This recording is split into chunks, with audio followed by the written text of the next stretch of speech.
1992년 치열한 대선을 치르고 당선된 김영삼 대통령은 1993년 2월 25일 대한민국 제14대 대통령으로 취임했다. 대통령 선거가 진행되는 동안 김영삼 후보는 절대로 외국 농산물을 수입하지 않을 것이라고 약속함으로써 농민들의 표를 얻어 당선될 수 있었다. 그러나 대통령이 당선된 직후 그는 농민들에게 한 약속을 지킬 수 없다는 사실을 알게 되었다. 국제무역이란 기본적으로 주거니 받거니 원칙을 통해서 이루어진다. 우리가 미국의 자동차와 TV를 내다 팔면서 미국산 쌀은 사오지 않겠다고 약속한다는 것은 원천적으로 말이 될 수 없는 일이었다. 약속을 지킬 수 없게 된 김영삼 대통령은 오늘의 세계는 국제화 혹은 세계화 시대가 되었다는 논리로 자신의 공약을 지킬 수 없음을 변호하고자 했다. 김영삼 대통령이 취임한 때는 바로 국제 정치,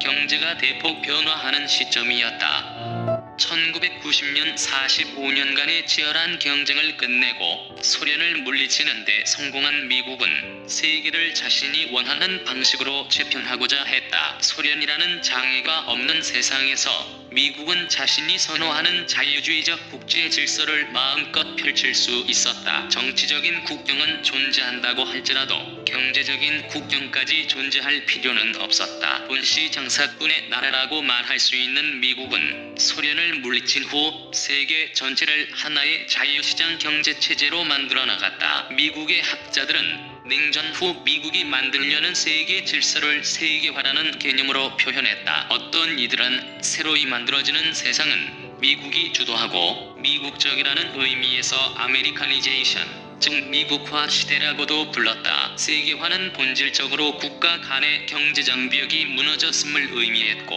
1990년대 초반 이후 지구의 역사는 세계화 시대를 맞았다. 미국의 클린턴 대통령, 한국의 김영삼 대통령은 세계화 시대를 온몸으로 맞이한 대통령이라고 부를 수 있을 것이다. 세계화 시대의 논리, 국가 간 경제장벽이 무너진 세상에서 미국의 대기업이 소유하던 공장들은 노동자 임금이 훨씬 저렴한 중국, 멕시코 등 이른바 제3세계로 옮겨갔고 중국, 멕시코 등에서 만들어진 값싼 상품들은 미국 등 전 세계로 팔려나갔다. 미국의 대기업들은 돈을 더 많이 벌 수 있었고 미국의 소비자들은 더 싼 가격으로 상품을 살 수 있다고 생각하며 즐거워했다. 세계의 하청 공장이 된 중국은 수억의 빈곤층을 중산층으로 올려놓을 수 있었다. 많은 경제학자와 평론가들은 중국이야말로 세계화의 무드를 가장 잘 활용해 국부를 대폭 증가시킬 수 있게 된 세계화 시대의 승자라고 지켜세웠다. 자유주의자들은 국가들이 자유롭게 무역할 경우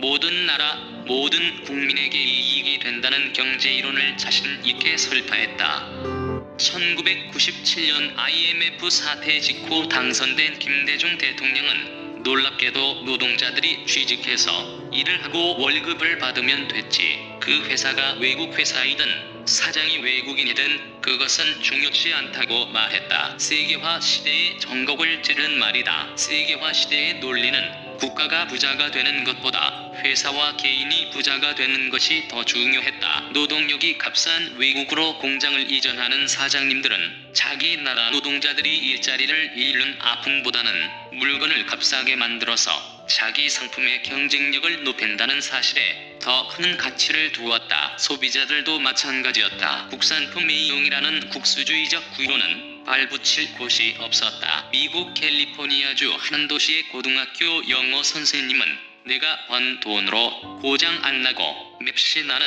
일본제 혼다 어코드를 사겠다는데 값비싸고 고장 잘 나고 모양도 후진 차를 만들어대는 디트로이트의 자동차 노동자들이 무슨 말이 많냐고 소리쳤다. 자유주의 경제학 이론은 자유무역은 궁극적으로 모두에게 도움이 된다는 것을 증명해 보였다. 프리덴 교수는 국제분업은 전통 사회를 파괴하고 가족들을 불풀이 흩어지게 했지만 궁극적으로 그들의 아이들은 그들의 아버지나 할아버지보다 잘 살게 되었다며 세계화 시대의 논리를 정당화시켰다. 과거의 나라들은 모든 물건을 자국 내에서 생산하려고 노력했다. 이제 나라들은 잘 만드는 물건은 만들어내다 팔고 잘 만들지 못하는 물건은 다른 나라로부터 사오면 되는 시대가 되었다. 그렇게 하는 것이 경제적으로도 타당한 일이었다. 이런 과정에서 농업국가의 공장이 문을 닫게 되었고 반대로 공업국가의 농장이 문을 닫게 되었다. 농업국가의 공장 노동자들은 직업을 잃고 불불이 흩어졌다. 공업국가의 농민들은 더 이상 농촌에서 농사를 지으며 살 수 없게 되었다. 그래서 전통사회가 파탄나게 되었다. 강철벨트에서 러스트벨트로. 그러나 이론상으로 타당한 것이라 해도 손해를 입은 농민과 노동자를 끝까지 위로해 줄 수 있는 방법은 없다. 즉 경제적으로 올바른 일이 항상 정치적으로도 올바른 일일 수는 없었다. 미국산 쌀과 쇠고기를 사오지 않을 수 없는 김영삼 정부는 농민들을 달래기 위한 방편으로 신토불이라는 구호를 곳곳에 내다 붙였다. 그러나 신토불이라는 구호는 농민의 고통을 경감해 줄 수 있었는지는 몰라도 또 다른 종류의 고통과 분노를 유발했다. 대체로 수입 농산품보다 값이 비싼 국내산 식품을 사 먹을 수 있는 경제적 능력이 없는 국민들은 신토불이라는 구호 때문에 한없이 초라하고 슬프게 되었다. 몸과 땅은 하나라는데 돈이 없어서 내 몸에 맞지 않는다는 외국의 농산품을 사 먹을 수밖에 없는 국민들은 얼마나 마음이 씁쓸했겠는가. 고기 파는 식당의 한우와 수입 쇠고기의 가격 차이를 보고 돈이 없어서 수입 쇠고기를 주문할 수밖에 없는 국민들의 마음은 유쾌했을까. 경제적 논리만으로 정치적 문제가 해결되지는 않는다. 미국의 경우 이른바 세계화 시대 동안 6만에서 7만 개의 공장이 중국으로 떠났고 300만 명 이상의 노동자가 일자리를 잃었다. 미국 공업을 주도했던 펜실베이니아, 오하이오, 미시간, 위스콘신주는 뭉뚱그려 강철벨트라고 불렸다. 그러나 세계화 시대 동안 강철벨트의 공장들은 중국으로 떠났고 노동자들은 해고되었다. 강철벨트는 녹물이 뚝뚝 떨어지는 폐허가 되고 말았다. 미국 사람들은 이 지역을 이제는 녹슨 벨트라고 부른다. 미국의 소비자와 대기업은 세계화 시대가 좋은 시대라고 믿었을지 모르지만 러스트벨트의 노동자들은 피눈물을 흘렸다. 한국의 소비자들은 값싼 외국 식량 때문에 생활의 보탬이 되었는지 모르지만 농민들은 추수를 포기하기도 했고 배추밭을 갈아엎기도 했다. 물론 농민의 아들들이 전자제품을 더 많이 팔아서 돈을 많이 벌어온다 할지라도 농민인 아버지의 고통이 감소될 수는 없다. 세계화 시대가 야기한 이 같은 고뇌는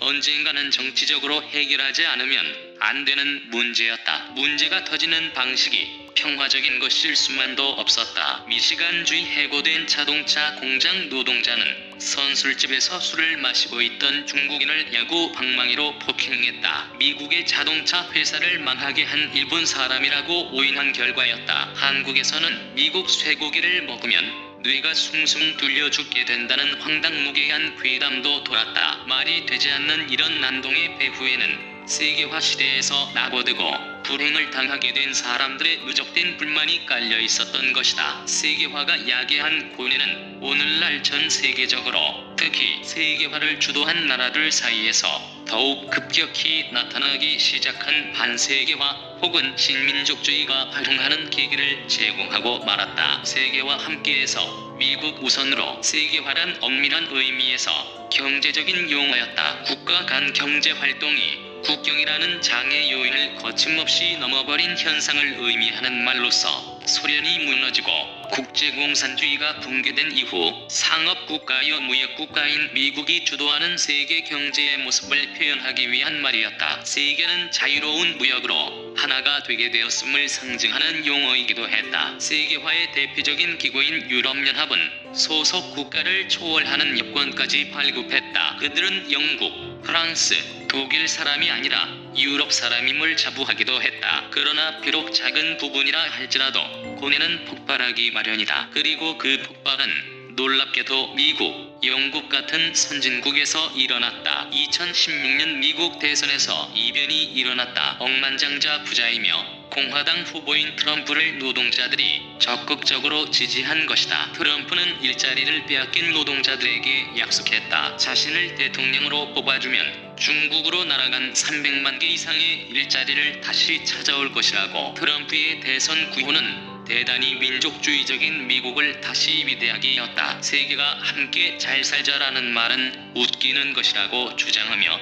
미국은 물론 다른 나라의 정치가들도 모두 자기 나라를 위한 애국자가 되라고 소리쳤다. 많은 이가 트럼프 대통령만을 독특한 사람이라고 보고 트럼프의 국가주의 혹은 민족주의를 정상으로부터의 일탈이라고 보지만 그렇지 않다. 트럼프와 함께 공화당 대선 후보로 나온 17명 중 존 케이식 오하이오 주지사를 제외한 16명 모두가 세계화에 반대하는 국가주의자로 분류될 수 있는 인물들이었다. 2015년 미국의 타임지는 세계화와 관련해 의미 있는 여론조사를 행했다. 이 조사에서 미국이 국제 문제에 과거와 같이 적극 개입해야 한다는 사람들은 미국 국민의 28%, 선별적으로 개입해야 한다는 사람은 36%, 아예 미국은 국제 문제로부터 손 떼야 한다는 사람도 무려 36%에 이르렀다. 트럼프는 미국에 팽배하고 있던 세계화의 고뇌로 인한 정치적 문제를 해결하겠다고 나서 대통령에 당선되었다. 대통령에 당선된 이후 트럼프는 중국과의